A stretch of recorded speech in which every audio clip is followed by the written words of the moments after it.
Before we begin, this true story will transform your perspective on justice and forgiveness. If you want more powerful testimonies like this, subscribe now and hit the bell. It only takes 2 seconds and helps us bring hope to more hearts. Let's begin. Miracle, 68-year-old lawyer lost daughter to political murder. Ooh, how Jesus healed her heart will shock you.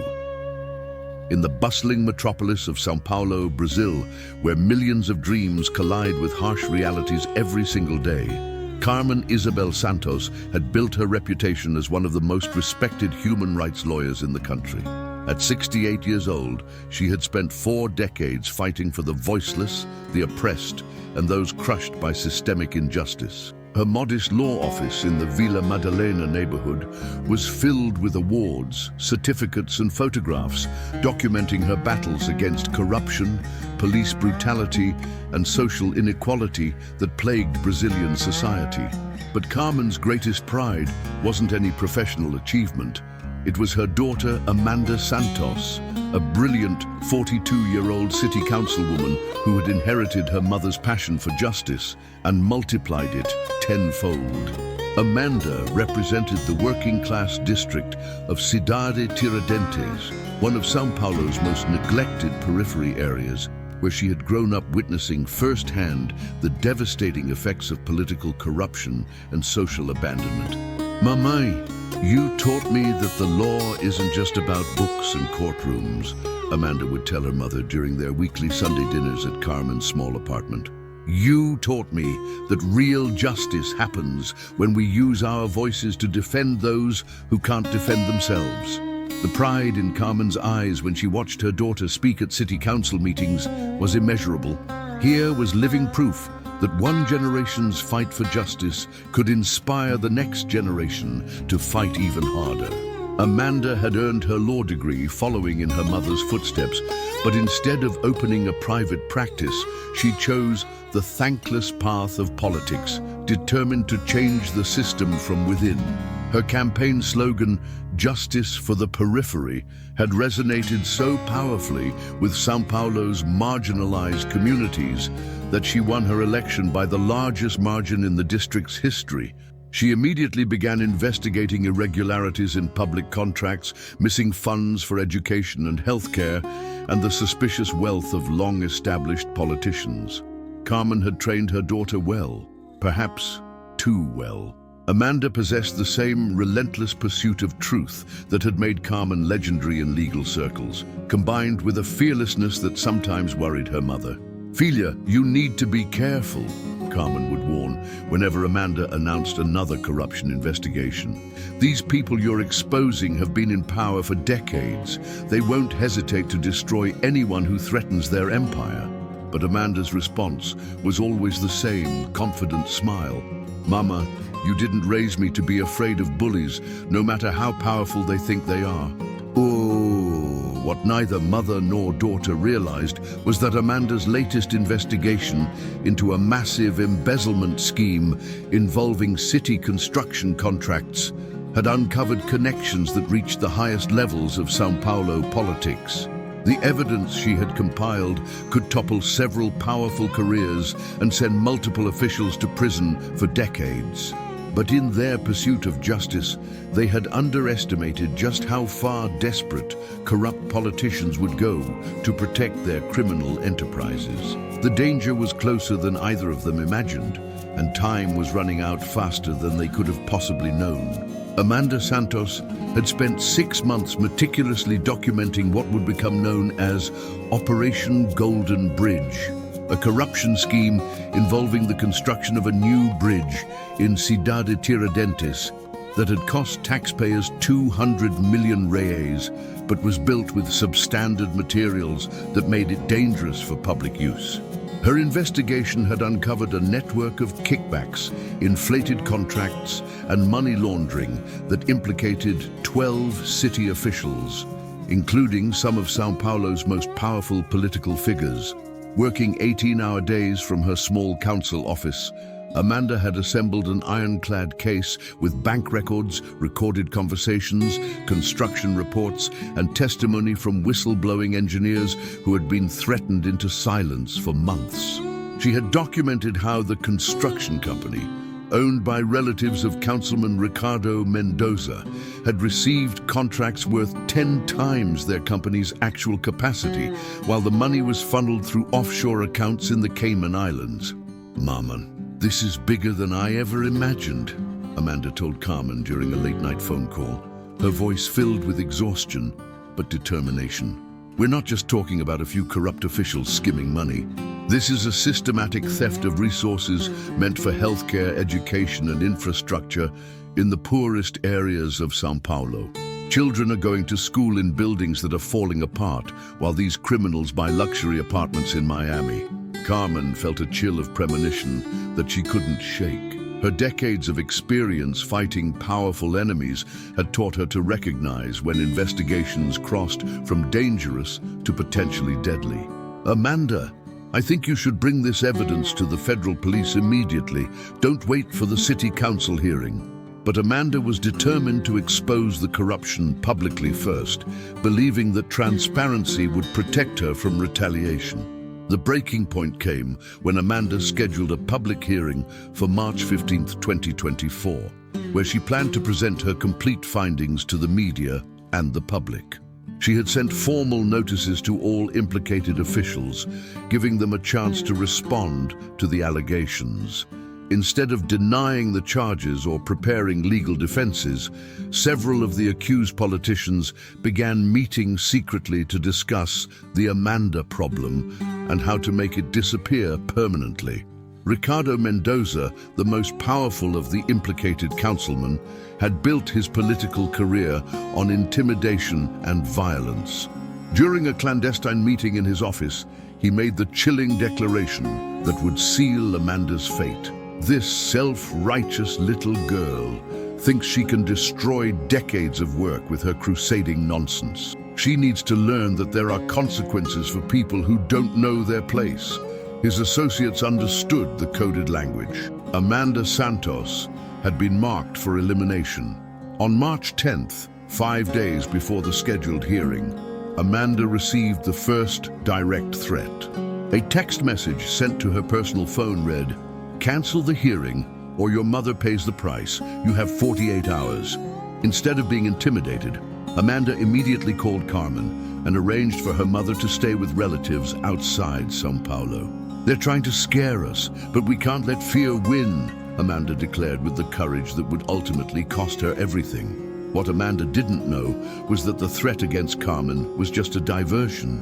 The real plan was far more sinister and had already been set in motion by people who had perfected the art of silencing inconvenient voices through violence disguised as random crime.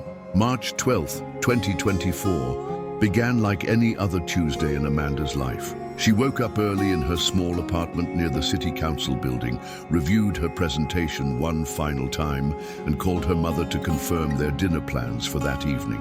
"I'm cooking your favorite feijoada," Carmen said over the phone, trying to keep her voice cheerful despite the anxiety that had been gnawing at her since the threats began.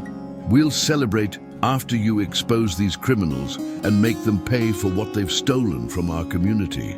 Amanda spent the morning meeting with journalists who would cover the corruption hearing, ensuring that the story would reach every major news outlet in Brazil. She felt confident that public exposure would be her best protection. After all, killing a city councilwoman who had just exposed massive corruption would be too obvious, even for São Paulo's criminal politicians. Her faith in the power of transparency would prove to be tragically naive. At 6 p.m., Amanda left the council building and began her usual evening jog through Vila Madalena, a routine she had maintained for years despite her mother's constant warnings about safety. The tree-lined streets were busy with the typical Tuesday evening crowd, families returning from work, students heading to nearby cafes, elderly residents walking their dogs. It was the kind of normal, bustling neighborhood scene that made the horror of what happened next even more shocking. 2 blocks from her apartment, as Amanda jogged past a construction site that had been abandoned for months due to funding issues, 3 men emerged from behind concrete barriers. They weren't random muggers looking for easy money. They were professional assassins hired to eliminate a problem that threatened powerful people's wealth and freedom. The attack was swift, brutal, and designed to look like a robbery gone wrong. Carmen received the call at 8:47 p.m. from Detective Maria Silva of the São Paulo Civil Police. "Mrs. Santos, I'm calling about your daughter Amanda. There's been an incident, and you need to come to Hospital das Clínicas immediately." The words hit Carmen like physical blows, each syllable stripping away another layer of the life she had known. "What kind of incident? Is she hurt? Please tell me she's going to be okay." The 20-minute drive to the hospital felt like an eternity of mounting dread. Carmen's hands shook as she gripped the steering wheel, her legal mind already analyzing the timing and suspicious nature of an attack just 3 days before Amanda's corruption hearing. When she arrived at the emergency room, Detective Silva's expression told her everything she needed to know before any words were spoken. "Mrs. Santos, I'm very sorry to inform you that Amanda was pronounced dead at 8:15 p.m., Detective Silva said gently, her own voice breaking with emotion. "It appears to have been a robbery. Her purse and cell phone were taken." But Carmen's 4 decades of legal experience immediately recognized the lie. Robberies didn't happen with such precise timing, and they certainly didn't target city councilwomen days before major corruption hearings. As Carmen stood in that sterile hospital corridor, staring at the sheet-covered body of her only child, her brilliant legal mind was already connecting dots that the police seemed determined to ignore. This wasn't a random crime. It was an execution disguised as theft. And the people responsible were powerful enough to ensure that the investigation would go nowhere. In that moment of devastating loss, Carmen made a decision that would define the rest of her life. She would find justice for Amanda, even if it meant destroying herself in the process. The official police investigation into Amanda's murder was a masterclass in bureaucratic obstruction and willful blindness. Detective Silva, despite her genuine sympathy for Carmen's loss, was quickly reassigned to other priority cases and replaced by Detective Carlos Rocha, a man whose bank account had mysteriously improved significantly in recent months. Within 48 hours of Amanda's death, the investigation had been classified as a robbery homicide with no leads and relegated to the cold case files. Carmen's attempts to share Amanda's corruption evidence with the police were met with administrative roadblocks that would have been comical if they weren't so transparently corrupt. "Mrs. Santos, we understand your grief, but conspiracy theories won't bring your daughter back," Detective Rocha told her, with barely concealed contempt. "Sometimes crime is just crime. Not everything is a political plot." The dismissive tone and deliberate ignorance of obvious evidence confirmed Carmen's worst suspicions about how deep the corruption ran. The scheduled corruption hearing was quietly cancelled out of respect for Councilwoman Santos's tragic passing, and Amanda's evidence mysteriously disappeared from her council office during what officials claimed was a routine cleaning. Security cameras that should have recorded the night of Amanda's murder had conveniently malfunctioned, and witnesses who initially came forward began changing their stories or refusing to cooperate with any investigation.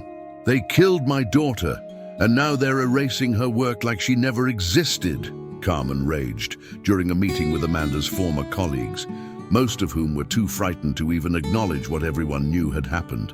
The few honest politicians in the city council had received their own subtle threats and were now focused on protecting their own families rather than seeking justice for their murdered colleague. Ricardo Mendoza made his contempt for Amanda's memory clear during a city council session 2 weeks after her death. "It's unfortunate when young people get involved in dangerous situations," he said with a smirk that didn't reach his eyes. Perhaps if Councilwoman Santos had focused on productive legislation instead of making wild accusations against respected public servants, she might still be alive today.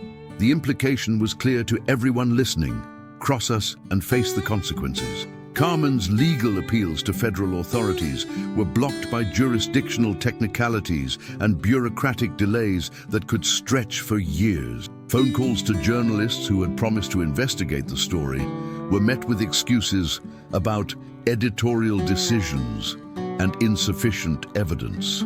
The media coverage of Amanda's death was carefully managed to focus on the tragic loss of a young politician rather than the corruption she had died trying to expose. By May 2024, 2 months after Amanda's murder, Carmen realized that the system she had spent 40 years serving had completely failed her when she needed it most. The criminals who had killed her daughter were not only walking free, but were actively profiting from the very corruption Amanda had died trying to stop.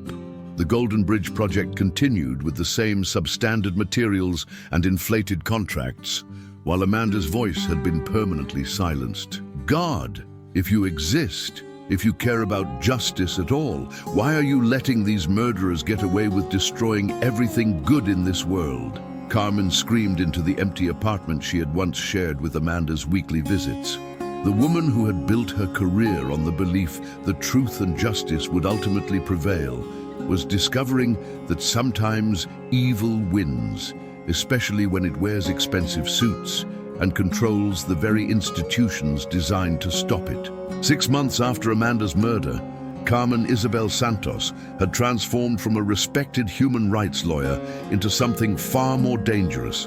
A woman with nothing left to lose and 40 years of legal expertise to weaponize against her daughter's killers. Her modest law office had become a war room filled with surveillance photos, financial records, and detailed dossiers on every person involved in the corruption scheme that had cost Amanda her life.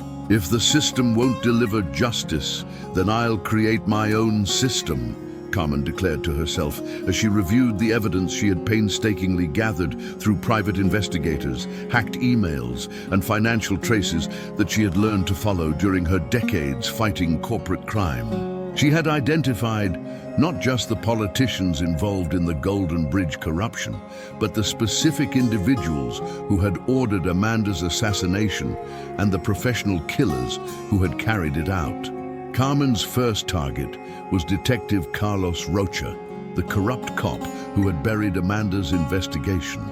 Using her legal network, she discovered that Rocha owned 3 properties worth far more than his police salary could afford, all purchased shortly after being assigned to Amanda's case.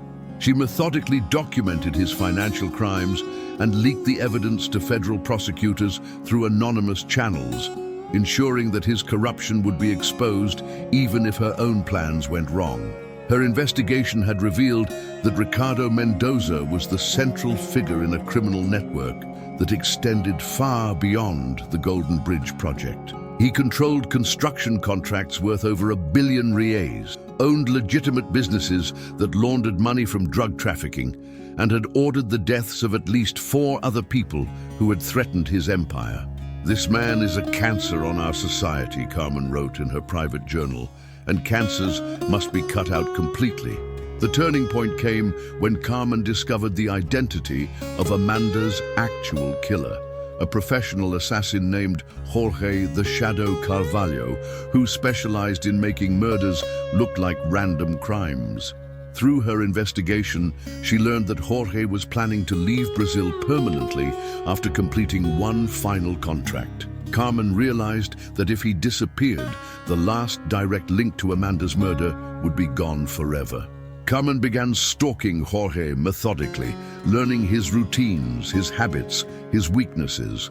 She discovered that he frequented a particular bar in the Liberdade district every Friday night, always sitting at the same table in the back corner where he could watch all the entrances. Her plan was simple but deadly. She would poison his drink and watch him die the same way Amanda had died, suddenly, violently, and without warning. "Amanda, my darling daughter, tonight, your killer pays for what he did to you," Carmen whispered as she prepared the poison she had obtained through her criminal contacts. The irony wasn't lost on her that she, a lawyer who had spent her career advocating for due process and legal justice, was about to become the very thing she had always fought against. Someone who took the law into their own hands. On Friday, September 13th, 2024, exactly 6 months after Amanda's murder, Carmen sat in the shadows of the Liberdade bar with the poison concealed in her purse and vengeance burning in her heart. She watched Jorge Carvalho laugh and drink with his friends, this monster who had destroyed her world, acting as if Amanda's life had meant nothing. As she prepared to execute her plan for revenge, Carmen had no idea that she was about to have an encounter that would change not just her mission, but her entire understanding of what true justice really means. Carmen sat in the dimly lit corner of the Liberdade bar, her trembling hand gripping the small vial of poison hidden in her purse, while her eyes remained fixed on Jorge Carvalho, the man who had pulled the trigger that ended Amanda's life. The irony of the situation wasn't lost on her. Here she was, a woman who had spent 4 decades defending the rule of law, about to become a cold-blooded killer herself. But 6 months of watching Amanda's murderers walk free had stripped away everything she once believed about justice and morality. Jorge was celebrating something with his criminal associates, their loud laughter cutting through Carmen's heart like knives. How dare this monster celebrate anything when Amanda would never laugh again, never fight for justice again, never call her maman again. The poison Carmen had obtained through her underworld contacts was untraceable and would cause what appeared to be a heart attack, the same sudden violent end that Jorge had given her daughter. "Tonight, you pay for what you took from me," Carmen whispered under her breath as she watched Jorge order another beer. Her plan was simple: wait for him to go to the bathroom alone, slip the poison into his drink, and watch him die slowly and painfully. She had timed everything perfectly. The bar was crowded enough that she could move unnoticed, but not so packed that she couldn't escape quickly after the deed was done. As the night progressed, Carmen's rage intensified with each passing moment. She thought about Amanda's final moments, the terror her daughter must have felt when she realized what was happening, the dreams and aspirations that had died with her on that Vila Madalena street. "These animals don't deserve mercy," she told herself. "They deserve the same violence they brought into our lives." But as Carmen prepared to stand up and execute her plan for revenge, something extraordinary happened. A man she didn't recognize, tall, with kind eyes and an inexplicably peaceful presence, sat down at her table without invitation. "Excuse me, Mrs. Santos," he said in a voice that somehow carried both authority and gentleness, "but I think you're about to make a mistake that will destroy what's left of your soul." Carmen's blood ran cold. How did this stranger know her name? How did he know what she was planning? Her legal instincts kicked in immediately. Was this man an undercover police officer, a criminal associate of Jorge's who had been watching her, or something else entirely? "I don't know who you are or what you think you know," she said quietly, her hand still gripping the poison, "but you need to leave me alone right now." The stranger's eyes filled with a compassion so profound that it momentarily disarmed Carmen's anger. "I know you're Carmen Isabel Santos, one of Brazil's most respected human rights lawyers. I know your daughter Amanda was murdered by that man over there because she refused to be silenced about corruption. And I know that in about 3 minutes, you're planning to poison his drink and become the very thing you've spent your life fighting against." "He killed my daughter," Carmen hissed, tears streaming down her face. "The system failed us completely. Justice is dead in this country. If God exists, he's either powerless or he doesn't care about good people being murdered by evil ones. So yes, I'm going to kill Jorge Carvalho tonight, and I'm going to sleep better knowing that monster can never hurt another innocent person."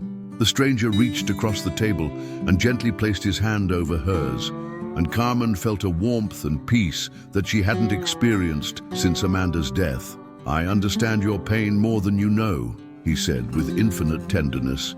"But taking this man's life won't bring Amanda back, and it won't heal the wound in your heart. It will only create a new wound that will never stop bleeding."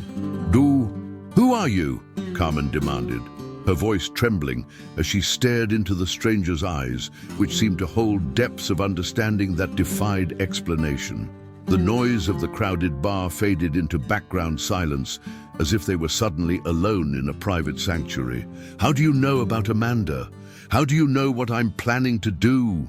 Her hand was still gripping the poison, but something about this man's presence was making it impossible for her to focus on her mission of revenge. "My name is not important right now," the stranger replied with a gentle smile that reminded Carmen inexplicably of the peace she used to feel during Amanda's childhood, when the world still made sense and justice seemed possible. "What matters is that I know your heart, Carmen. I know that underneath all this rage and pain, you're still the woman who spent 40 years defending the innocent, fighting for justice, and teaching your daughter that love is stronger than hate." Carmen felt her carefully constructed walls of anger beginning to crack. "Don't talk to me about love and justice," she said bitterly. "I devoted my life to those ideals, and where did it get me? My daughter is dead. Her killers are free, and the system I serve so faithfully has completely abandoned us. If there is a God, he's either cruel or powerless, because no loving God would let innocent people suffer while evil triumphs." The stranger's eyes filled with tears that seemed to reflect Carmen's own pain, back to her with perfect understanding. "Carmen, what if I told you that Amanda's death, as senseless and evil as it was, is about to become the catalyst for exposing corruption not just in São Paulo but throughout Brazil? What if her sacrifice will ultimately save thousands of lives and transform an entire nation's approach to political accountability?" "That's impossible," Carmen scoffed, though something deep in her spirit was stirring at his words. "Amanda's evidence was destroyed. The investigation was buried. The media was silenced. Her voice has been erased completely. These criminals won, and they'll keep winning because that's how the world really works." But even as she spoke these cynical words, Carmen found herself wanting desperately to believe that there might be some greater purpose to her daughter's senseless death. "Your daughter's voice hasn't been silenced," the stranger said with quiet authority. "It's been transformed. Amanda spoke to hundreds of people during her short life. But you, Carmen, are about to speak to millions. The evidence you've gathered, the connections you've uncovered, the network of corruption you've mapped, all of that is going to become the foundation for the largest anti-corruption movement in Brazilian history." The stranger reached into his jacket and pulled out a manila folder that he placed on the table between them.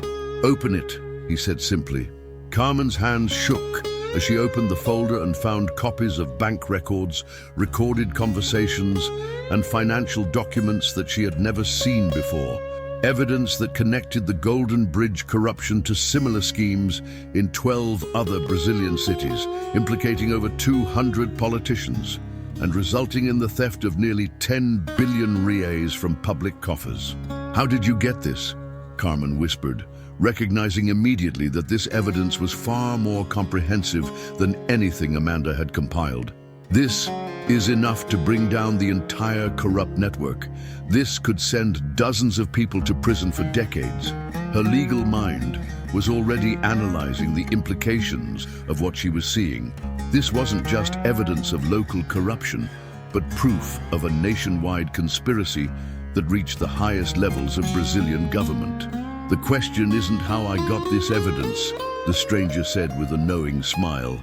"The question is, are you ready to abandon your plan for personal revenge and instead fight for the kind of justice that will honor Amanda's memory and protect thousands of other daughters from suffering the same fate?" As Carmen stared at the overwhelming evidence spread before her, the stranger's voice took on a quality that seemed to resonate not just in her ears, but in the deepest chambers of her heart. "Carmen, my dear daughter," he said with a tenderness that reminded her of how her own father used to speak to her when she was a child, afraid of the dark. "I want you to understand something that will change how you see not just Amanda's death, but your entire life's purpose." "You keep calling me daughter," Carmen said, her voice barely a whisper as recognition began dawning in her soul. "Who are you, really?"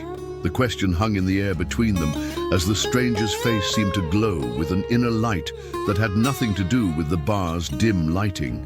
When he smiled, Carmen felt a peace she hadn't experienced since before Amanda's murder.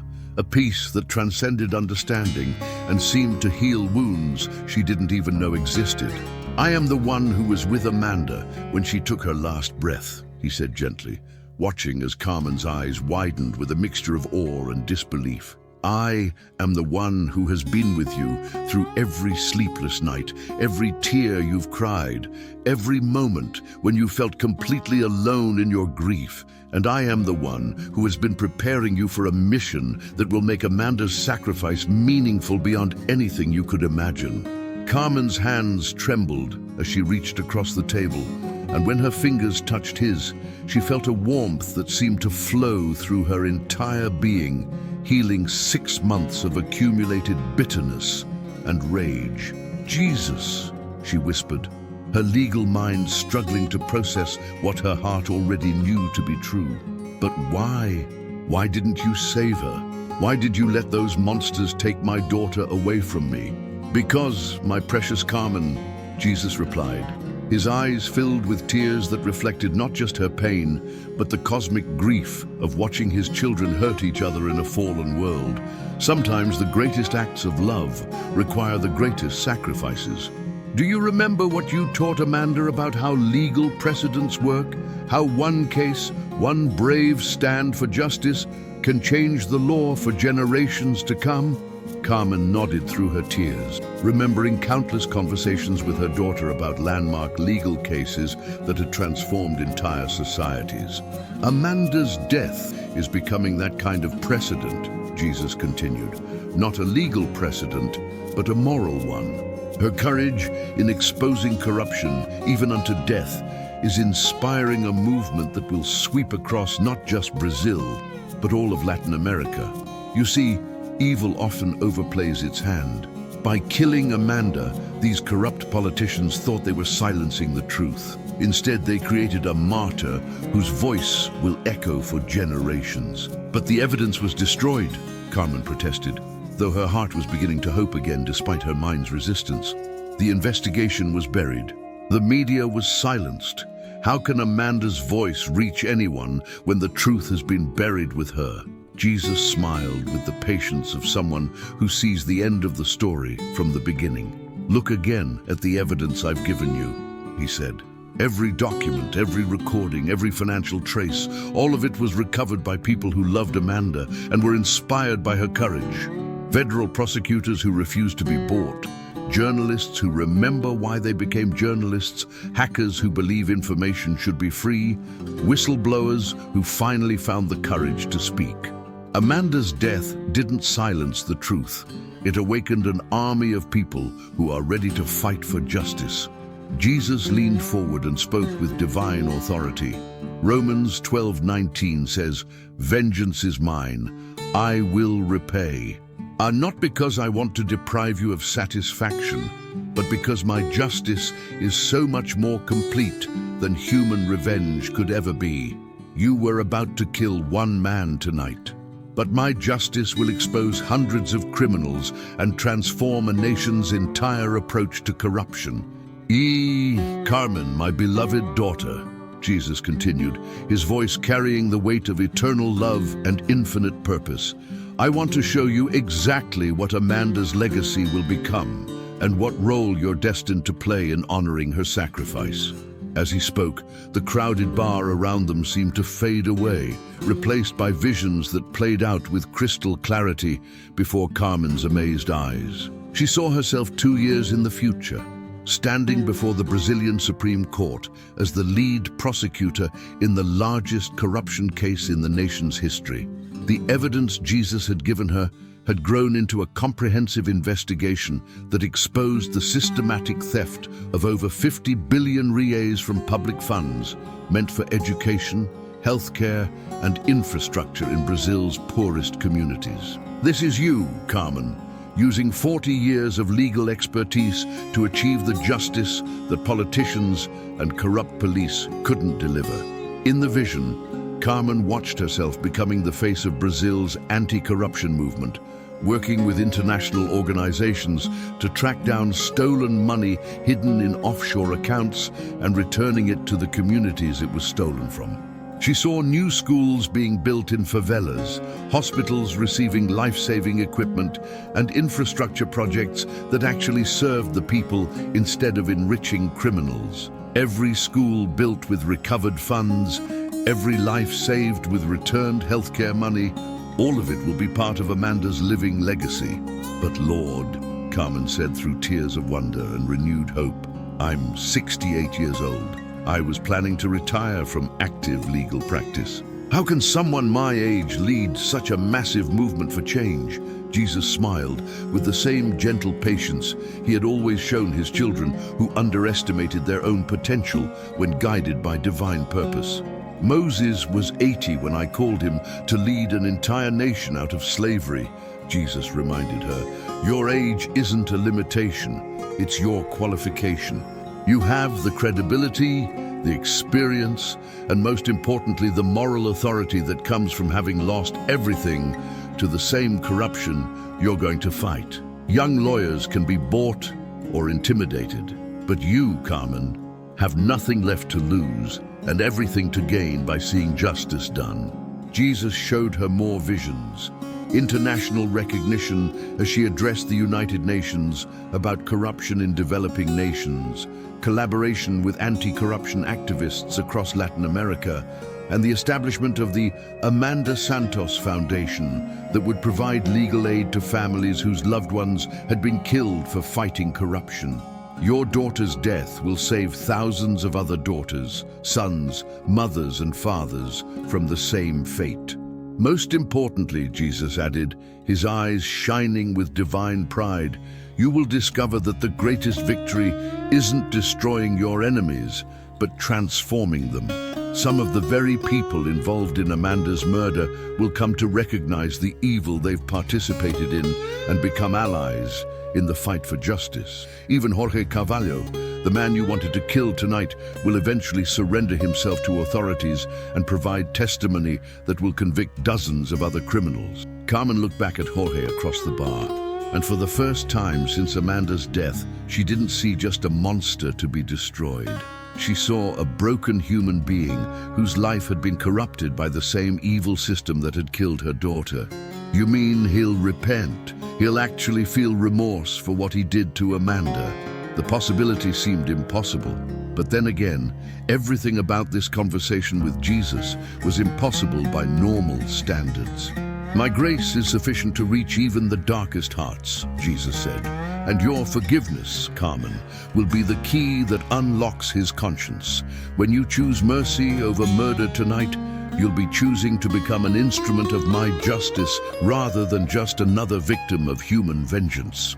As he spoke, Carmen felt the poison in her purse becoming impossibly heavy, not with the weight of revenge, but with the weight of a choice that would define not just her future, but her eternal legacy. 3 years after that life-changing encounter in the Liberdade bar, Carmen Isabel Santos stood before a packed auditorium at the University of São Paulo, delivering the keynote address at the International Conference on Anti-Corruption and Social Justice. At 71 years old, she had become Brazil's most respected voice in the fight against political corruption, having successfully prosecuted 347 officials and recovered over 45 billion reais in stolen public funds through what became known as Operation Amanda, the largest anti-corruption initiative in Latin American history. The evidence that Jesus had mysteriously provided that night had indeed grown into an avalanche of revelations that toppled governments across Brazil. Ricardo Mendoza was serving a 30-year sentence in federal prison, along with 89 other politicians, contractors, and officials who had been part of the massive corruption network. The Golden Bridge that had cost Amanda her life was rebuilt with proper materials and proper oversight, now serving as a symbol of what public infrastructure should be when corruption is eliminated. But the most remarkable transformation had occurred in Jorge Carvalho, Amanda's former killer, who now sat in the front row of Carmen's lecture as living proof of the power of divine justice combined with human forgiveness. 2 years earlier, Jorge had turned himself in to federal police, confessing not only to Amanda's murder, but providing detailed testimony that led to the conviction of the entire criminal network that had ordered her death. His remorse was so genuine and complete that even Carmen had testified on his behalf during sentencing, asking for mercy rather than maximum punishment. Amanda Santos died, believing that truth and justice could triumph over corruption and violence. Carmen told the international audience, her voice carrying the authority of someone who had lost everything and found something greater. Tonight, I want you to know that her faith was not misplaced. Her death became the catalyst for the most comprehensive anti-corruption movement in our nation's history, proving that no sacrifice for justice is ever made in vain. The Amanda Santos Foundation, headquartered in the very building where Amanda had once served as city councilwoman, now operated in 12 countries across Latin America, providing legal support for families of murdered activists, journalists, and politicians. Carmen had trained over 200 lawyers specializing in corruption cases, and the foundation's work had resulted in the prosecution of over 1,000 corrupt officials throughout the region. But the greatest victory, Carmen continued, wasn't achieved through revenge or violence. It was achieved through forgiveness, perseverance, and faith that divine justice is more powerful than human vengeance. The man who killed my daughter now works with our foundation, using his testimony to help solve other political murders and showing that redemption is possible even for those who commit the worst crimes. In the audience, representatives from the United Nations, Transparency International, and governments from around the world were taking notes on Brazil's revolutionary approach to fighting corruption, an approach that combined rigorous legal prosecution with restorative justice principles that offered redemption to those willing to cooperate with investigations. The speech concluded with Carmen unveiling a statue of Amanda that would be placed in the renovated Cidade Tiradentes municipal building. My daughter believed that one person's courage could change the world, Carmen said, as tears flowed freely down her face. She was right. Amanda's courage inspired mine, my courage inspired others, and together we've proven that truth really can triumph over lies, that justice really can overcome corruption, and that love really is stronger than death. As the standing ovation continued for several minutes, Carmen looked up toward heaven and whispered, "We did it, Fila." Your voice wasn't silenced. It was amplified beyond anything we could have imagined. And the best part is, we did it the right way, the way you would have wanted. We chose justice over revenge and love over hate. Today, Carmen Isabel Santos is 73 years old and continues to lead the Amanda Santos Foundation from São Paulo. Her work has been recognized with the UN Human Rights Award, and her approach to fighting corruption through legal excellence combined with restorative justice has been adopted by anti-corruption movements worldwide. But more important than any award is the truth she discovered. Romans 12:19, "Vengeance is mine, I will repay," says the Lord. God didn't prevent Amanda's murder, but he used her death to accomplish justice on a scale that human revenge never could have achieved. Carmen's choice to trust divine justice instead of taking personal vengeance transformed not just her own life, but an entire nation's approach to fighting corruption. If this story moved your heart, subscribe to our channel for more testimonies of how God transforms tragedy into triumph. Hit the bell and share this with someone who needs to know that justice belongs to God. Share this video with anyone struggling with the desire for revenge. Sometimes the greatest victory is choosing to trust God's justice over our own. Comment below. Have you ever had to choose between revenge and forgiveness? How did faith help you make that choice? Your testimony could inspire someone facing the same decision. Remember, Divine justice is always more complete than human revenge. When we trust God with our pain, He can use it to heal not just our hearts, but our entire world. God's justice never fails.